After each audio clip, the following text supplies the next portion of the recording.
raba ny fikambanan'ny mpitendry zava-maneno na tratra izao fotoana izao ny tompo ane ho aminareo hatrany. Ny epistily ho an'ny Hebreo riavana no ifampahirizantsika indray ao anatiny izao afatra izao. Ho aminareo hatrany ary ny fahasoavana avy amin'Andriamanitra Ray sy Jesosy Kristy tompontsika. Amen. Ny epistily ho an'ny Hebreo izay no hojerentsika riavana ary ny andinitsoratra masina izay hojerentsika ao anatin'izany dia ny andininy fahaefatra amby roapolo. Hebreo toko fahafolo andininy fahaefatra amby roapolo amin'ny anaran'i Jesosy manao hoe: ary aoka isika ifampandinika mpandroso ny fitiavana sy ny asa tsara. Amen. Ary aoka isika ifampandinika mpandroso ny fitiavana sy ny asa tsara. Raha ijery izany tenin'Andriamanitra izany isika riavana dia tsara ihany raha manao tompo-maso vetivetika ny mahakasika an'izany epistily ho an'ny Hebreo zany. Izany epistily ho an'ny Hebreo zany riavana rehefa nijerena ny foto-kevitra anisan'ny mibahana ao anatin'izany epistily ho an'ny Hebreo zany dia ny hoe ny lalam-pinoana dia mifototra amin'ny Jesosy Kristy. Ny lalam-pinoana dia mifototra amin'ny Jesosy Kristy. Izany epistily ho an'ny Hebreo zany ihany koa dia mametraka ny fahambonian'i Jesosy Kristy. Raha tena hijery zany tsika ao anatin'ny soratra masina manao ahoana Jesosy Kristy zany dia anisan'ny tena mametraka ny fahambonian'i Jesosy Kristy izany epistily ho an'ny Hebreo zany.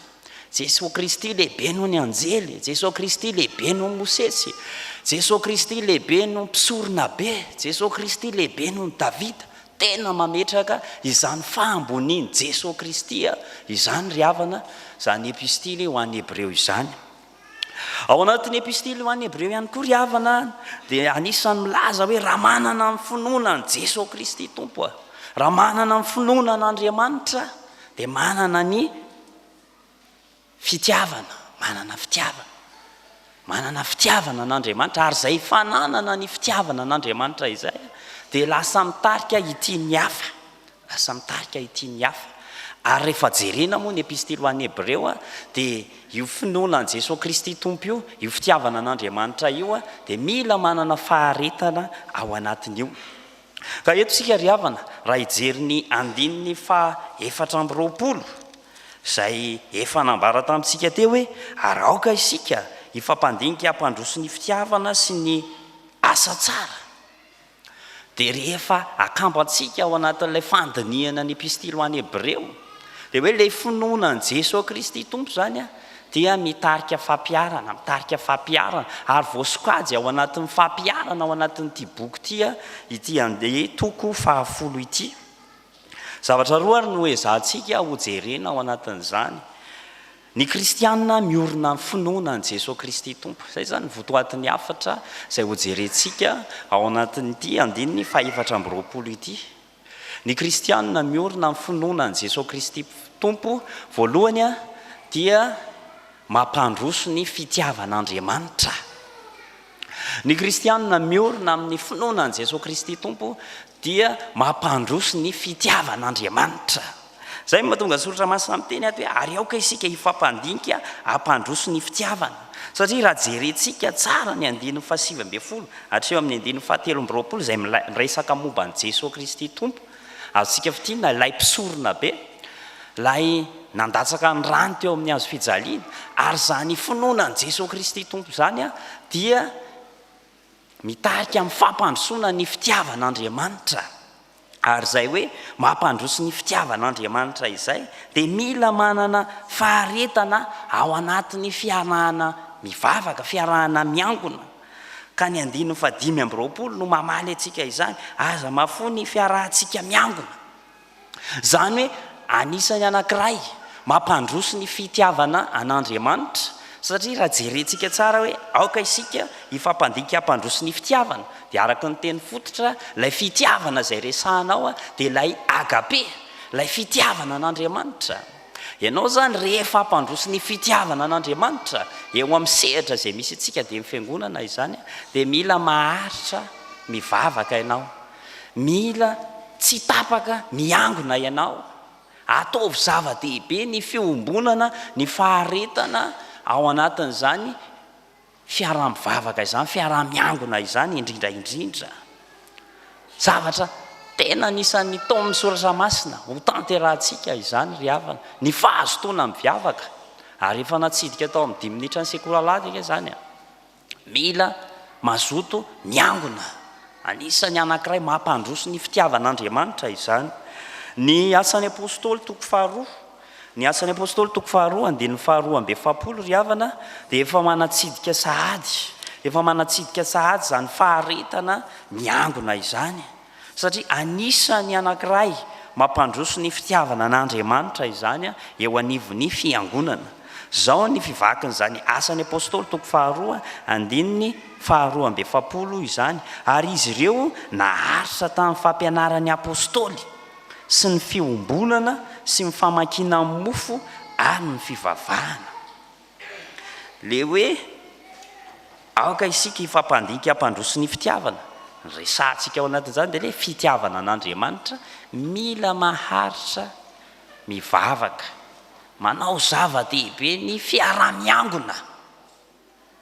Ary efa hita tany amin'ny fiainan'ny fiangonana voalohany izany, raha te hampandroso ny fiangonan'Andriamanitra dia manao zava-dehibe ny fiarah-miangona.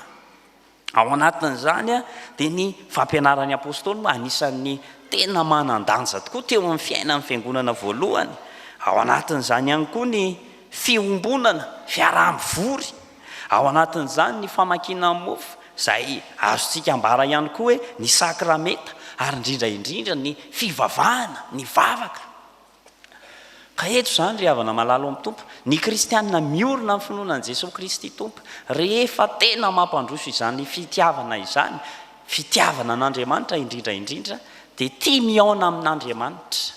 Rehefa hampandroso ilay fitiavana an'Andriamanitra eo anivon'ny fiangonana ianao, dia liana mandrakariva miaona an'Andriamanitra, mazoto mandrakariva mivavaka amin'Andriamanitra, mazoto mandrakariva mandray sakramenta. Zava-dehibe zany ry havako malalo amin'ny tompo ao amin'ny fiainan'ny fiangonana. Ary no hamafisiny ny mpanoratra ny epistily ho an'ny Hebreo zany, ho tanterahan'ireo kristianina tamin'izany fotoana izany. Raha te hampandroso ny fitiavana, hamafisina tsara ny fitiavana an'Andriamanitra, dia mila mazoto miaona amin'Andriamanitra, manao zava-dehibe ny fiarahana, mivavaka, fiarah-miangona, ny fiombonana samihafa izay tanterahan'ny fiangonana. Satria rehefa tena tia an'Andriamanitra dia tia mifandray amin'Andriamanitra, tia mivavaka amin'Andriamanitra. Raha tena tiantsika Andriamanitra ry havana, liana mandrakariva isika mifandray aminy amin'ny alalan'ireo fanompoana samihafa izay tanterahany amintsika. Izay ndray ry havana, ny kristianina miorina amin'ny finoana an'i Jesosy Kristy tompo dia mampandroso ny fitiavana. Ary ny tia nambara ao anatin'izany dia ny fitiavana an'Andriamanitra. Ao anatin'izany dia hoe manao zava-dehibe ny fiarah-miangona, tia mivavaka, tia fampianarana, tia fiombonana, tia sakramenta, tia mifandray amin'ny tompo. Fa mitodika sady tsika ao amin'ny zavatra faharoa sady farany izay ho jerentsika ao anatin'izao, ny kristianina miorina amin'ny finoana an'i Jesosy Kristy tompo dia mampandroso ny asa tsara. Raha nijerytsika voalohany teo mampandroso ny fitiavana an'Andriamanitra, faharoa mampandroso ny asa tsara. Raha jerentsika zany soratra masina izany dia azontsika zaraina roa io andininy fahaefatra amby roapolo io, ny tapany voalohany lafin'ny teorika ary ny tapany faharoa lafin'ny teoany pratika. Ianao zany ilay mifandray amin'Andriamanitra amin'ny alalan'ny teniny, tia mivavaka ianao amin'ny alalan'ny tenin'Andriamanitra izay mampiorina amin'ny finoana, hananana an'ilay finoana. Izay ilay ambaran'ilay hoe mampandroso ny fitiavana an'Andriamanitra. Fa ny tapany faharoa amin'ny andininy fahaefatra amby roapolo dia ny lafin'ny pratika, lafin'ny fampiarana ao anatin'izany dia hoe mampandroso ny asa tsara. Mampandroso ny asa tsara. Ary raha tadiditsika tsara ilay votoatin'ny epistily ho an'ny Hebreo teo hoe rehefa tia an'Andriamanitra dia tia ny hafa, tia ny hafa, tia manodidina. Rehefa tia an'Andriamanitra dia manao zava-dehibe ny manodidina. Ary inona moa zany ilay asa tsara? zay mila hampandrosoana, zay tokony hampandrosoana teo amin'ny fiainan'ny fiangonana tamin'izany fotoana izany. Dia rehefa jerentsika tsara ny fandinihana n'izany epistily ho an'ny Hebreo zany, dia ambaran zareo le hoe charité, lay hoe asa fiantrana, lay asa tsara zany dia lay asa fiantrana, fanaovana zava-dehibe ny hafa, asa sosialy, asa fanohanana. Ary inona no mitarika an'izany asa tsara, lay asa fiantrana, na lay fanohanana, na lay asa sosialy zay fanaon'ny fiangonana efatra amin'izay. Satria raha mijery tsara isika ny amin'ny Koritiana, epistily ho an'ny Koritiana, ny amin'ny fiantranan'ny olona masina tiao Jerosalema, zay moa fetsoana azy, ny olona masina tao Jerosalema, dia ny fiangonana tany Epelezana, zany hoe ireo fiangonana jentilisa, raha miteny hoe fiangonana jentilisa dia fiangonana ivelan'ny faritra Jerosalema, zany hoe ireo fiangonana Grika na le fiangonana tao amin'ny faritra iadidin'ny fanjakana Romanina. Izy ireo misy fotoana dia manangom-bola, manao fanohanana samihafa ampiana an'ireo kristianina tany Jerosalema. Ka eto zany lay asa tsara araka ty epistily ho an'ny Hebreo ty dia lay fanohanana ny hafa, lay asa soa, lay fanaovana zava-dehibe ny manodidina. Ary inona mitarika izany? Lay fitiavana an'Andriamanitra. Rehefa tia an'Andriamanitra ianao dia tia ny hafa. Ary hitantsika ao amin'ny didi folo ange zany ry havana. Ny didi folo dia azontsika fitinina roa, ny tapany voalohany dia ny fitiavana an'Andriamanitra, ary ny tapany faharoa dia ny fitiavana ny olona. Hitantsika tao anatin'ity perikopa ity ry havana, tany amin'ny bokin'ny Samuela dia hitantsika tsara i Davida dia nanontany tamin'ireo manodidina azy, iza daholo ireo tamingany Saoly, mba hanaova kisoa azy araka ny fanaon'Andriamanitra, fomba an'Andriamanitra tao amin'ny Davida. Aiza daholo ireo tamingany Saoly. Raha mijery tsara tsika ny tantaran'i Israely ry havana, i Saoly zany dia nanenjika an'i Davida izany, Saoly zany dia nialina an'i Davida izany. Hitantsika tsara fa ny fofony ain'i Davida ary zany Saoly zany. Kanefa ny ahoana nataon'i Davida? Aiza daholo ny taranany, aiza daholo ny tamingany. Tao anatin'izany moa Mefiboseta, izay zafikeliny Saoly, nanaovany Davida soa. Zay le asa tsara, jery ny hafa, manao soa ny manodidina. Eny, araka ny nambaran'ny filazany tsara, na dia mieritreritra sy mandray anao fahavalo ary, dia valio ho soa. Ry havako malala ao amin'ny Tompo, taonantsika ny soratra masina, anatanteraka asa tsara, anohana ny hafa, indrindraindrindra ireo izay heverina ho mila vonjy, indrindraindrindra ireo izay heverina ho tena mila izany ary tsy mifidy tavan'olona, tahaka ny an'i Davida, na dia zafikeliny nandray azy ho fahavalony ary dia nanaovany soa, ary no amafisin'i Jesosy Kristy Tompo tao amin'ny filazany tsara ary zany. Namafisin'i Jesosy Kristy Tompo tao amin'ny filazany tsara izany, tiavany fahavalonareo, manao zava-dehibe ny manodidina. Miasa tsara ry havana, fiantrana, fanaovana, fanohanana, izay mila izany. Ao anatin'ny alahady natokana ho an'ny mpitendry zava-maneno sika izao ry havana, hitantsika tokoa tao anatin'ny filazan-draharaha teo fa anatanteraka fionam-be izy ireo. Mila fanohanana avy amintsika izany mpitendry zava-maneno zany sy ny teknisiana, satria anisan'ny mandavorary ny fiainam-piangonana, anisan'ny tena miazona ny aim-panahy, araka ny filazan-draharaha izay henontsika teo tsara. Ny aim-panahy zava-dehibe zany ao anatin'ny fiombonam-bavaka ry havana, ary manana anjara toerana lehibe ao anatin'izany ny mpitendry zava-maneno sy ireo teknisiana. Anisan'ny asa tsara izay tao amin'ny Tompo sy ho tanterahantsika ry havana dia fanohanana ireny zanak'Andriamanitra izay mikely aina mandrakariva ao anatin'ny fanompoana ny Tompo.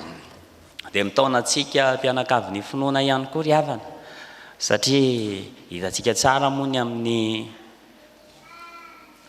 teny izay ny amin'ny fisondronon'ny mpitandrina izay voalahatra ao anatin'ny epistily ho an'ny Hebreo, izay anisany any anatin'ny fampiarana ihany koa ny asa tsara, fanomanana ny hafa, dia mifieverana ny mpitondra fiangonana zava-dehibe izay taken'ny soratra masina ho tanterahantsika ry havana ao anatin'ny asa tsara izany fanohanana izany, fanohanana mpitondra fiangonana izany zava-dehibe zany ry havako malalo amin'ny tompo ary tao amin'ny tompo isika hanatanteraka izany satria maninona any amin'ilay fampandrosoana ny fitiavana izany, ny fitiavana an'Andriamanitra ary rehefa tia an'Andriamanitra dia tia ny manodidina, tia ny hafa ary zany rehetra izany no fitiavana an'Andriamanitra izany no mitarika antsika hanatanteraka ny asa tsara. Raha fitiantsika ary ny soratra masina izay ny fampizarana amintsika izao dia fehezin'ilay andininy 420 hoe aroka isika ifampandinika hampandroso ny fitiavana sy ny asa tsara ho an'Andriamanitra ireran'ny voninahitra. Amen.